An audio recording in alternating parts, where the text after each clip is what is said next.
global speakers talk. So my mind created this barrier. I can't make more than this or everyone's going to leech off me.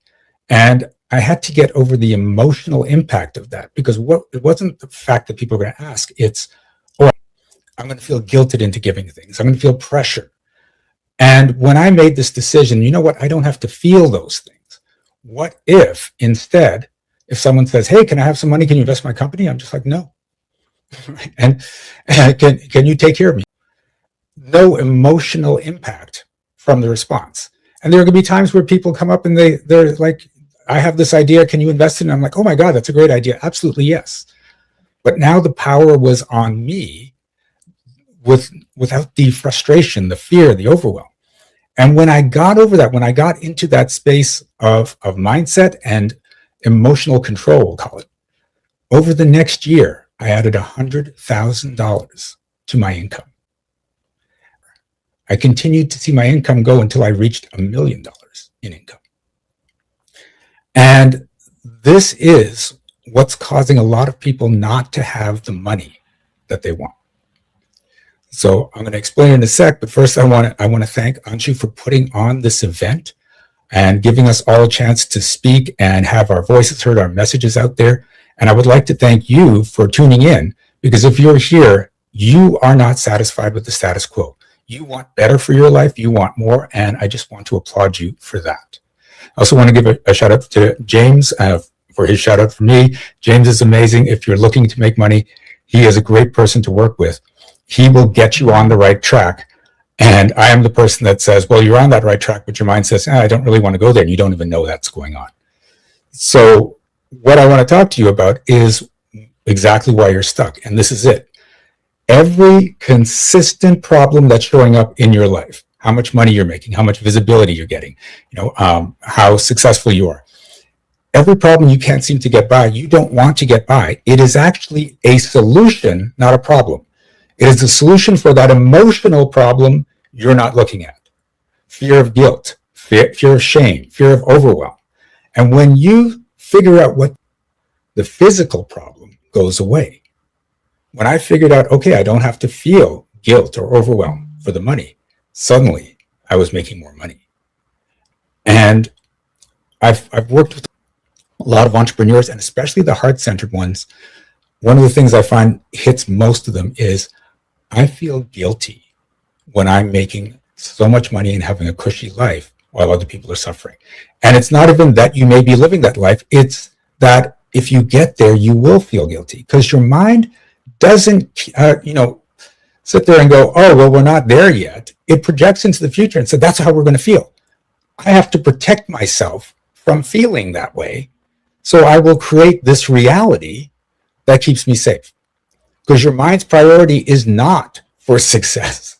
It is for safety, right? When you get it out of safety and get it into awareness, things can change. So safety is always reactive. Safety is protection. Safety feels contracting. Awareness is expansive. With awareness, you can see the potential for danger long before it becomes danger and course correct. With safety, you actually have to create evidence of why you need to be safe so you can feel right. And this is the thing. I've worked with a lot of people, and so many people choose being right over everything else. Being right over being rich, being right over being healthy, being right over having wonderful relationships. It feels so good to be right. But what if you allowed yourself to be wrong more often? And I'm not saying you have to be wrong all the time, but what if at the end of next year, you're like, didn't think I was going to make $1 million. I guess I was wrong. I didn't think that event was going to be as successful as it was. I guess I was wrong. What if being wrong accelerated your success, increased your wealth, made things so much better for you? And you can still be right. But when you're willing to be both right and wrong, and you're not always trying to be right, it opens up possibilities for you. So when that thing comes up, why can't I change this? Why am I not making money? We're talking about money today. Don't ask yourself, why is this going wrong? Why can't I figure it out? Ask yourself, what do I love about this situation? What is my secret source of joy in the situation that I'm not seeing? And that question can lead to the answer and remember, it's always going to be an emotional result. Another thing I see with people is the struggle.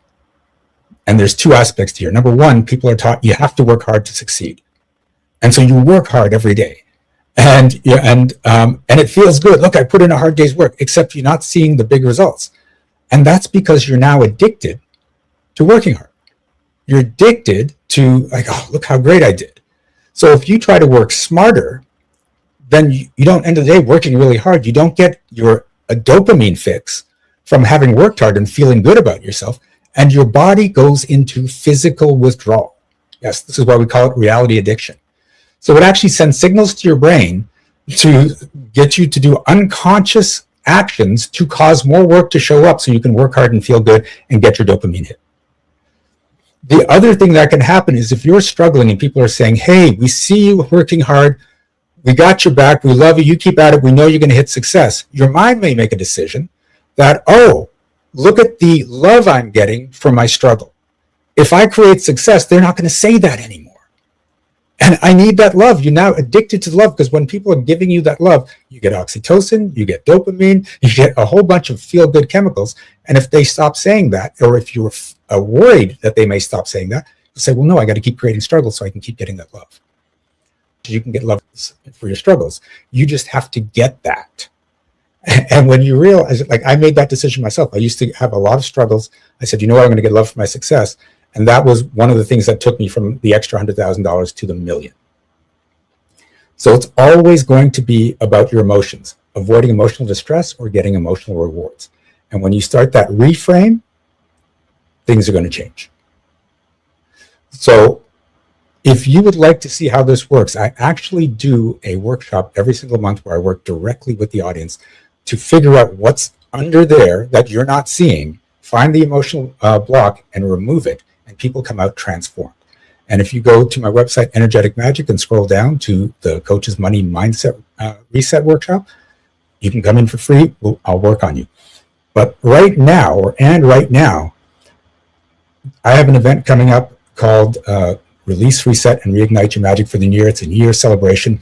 We have powerful shifts, and you change who you are for New Year so that the new you gets results because the current you is going to get the same results.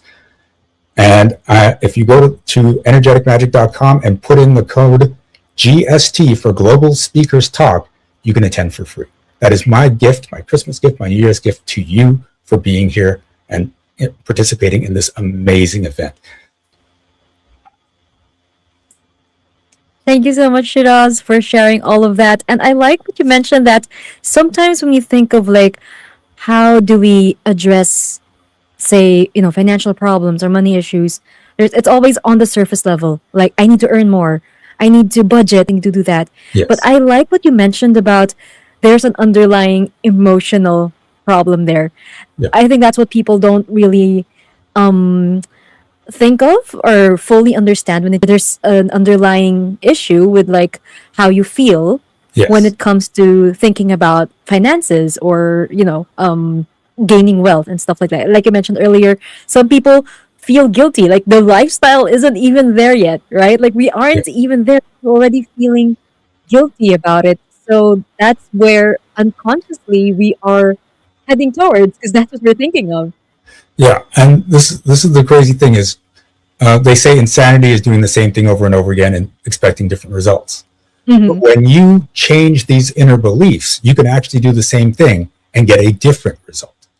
It's kind of crazy, right? Because Okay, actually, you've been doing unconscious actions that you're not aware of that sabotage your result, and those actions stop, so suddenly it works. fair. Right, and that makes sense.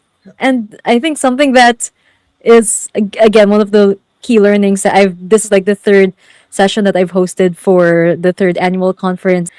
It's hidden in plain sight kind of thing. Like it's so obvious, but sometimes we just fail to really think about it because we think too deeply, if I may say so. Like we think of the complicated things, but sometimes the solution or the answer is staring at us right in the face. You're going to see through the lens of your beliefs.